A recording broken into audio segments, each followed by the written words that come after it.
Good morning, good morning, good morning. I hope you're having a good morning. Um, One of the things I want to talk about today is being a caregiver to dementia patients is burnout.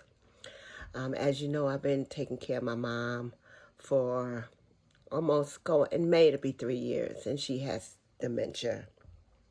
And I believe the stages that she is in is maybe from stage 4 to stage 5.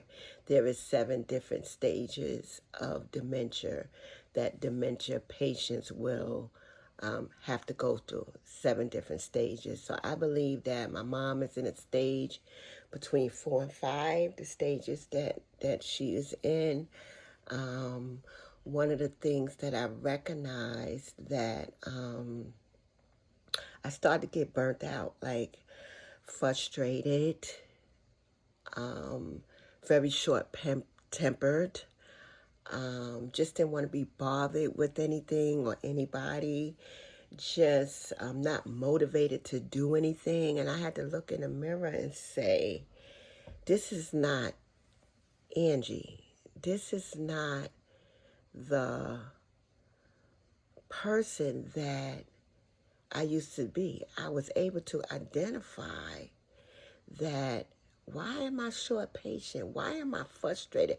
Why am I angry? It's because I've been dealing with my mom for long enough. So can I tell you today, and I don't feel guilty about it, starting next month, I'm going to get some help. I didn't want to get help before because a lot of clients that have dementia patients, they're not trained. They don't train them anymore like they used to train them years ago.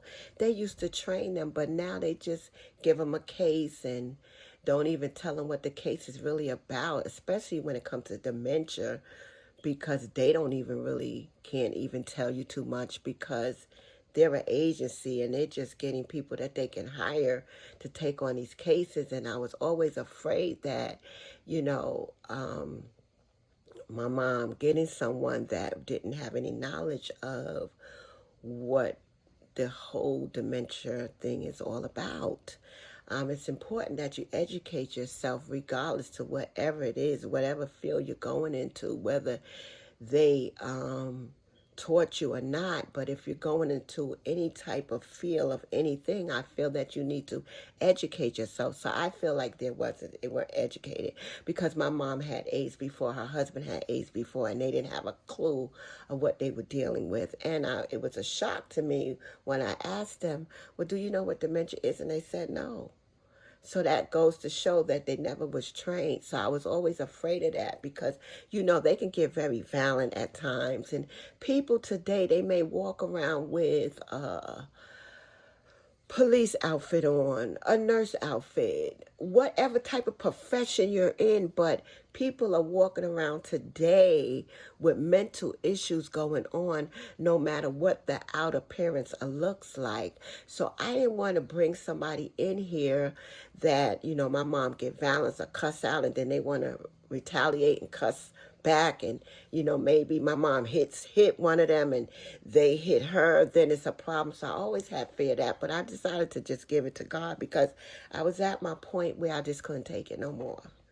I was frustrated. I was just not motivated to do anything. And me as being a pastor also, I had to really examine myself and catch myself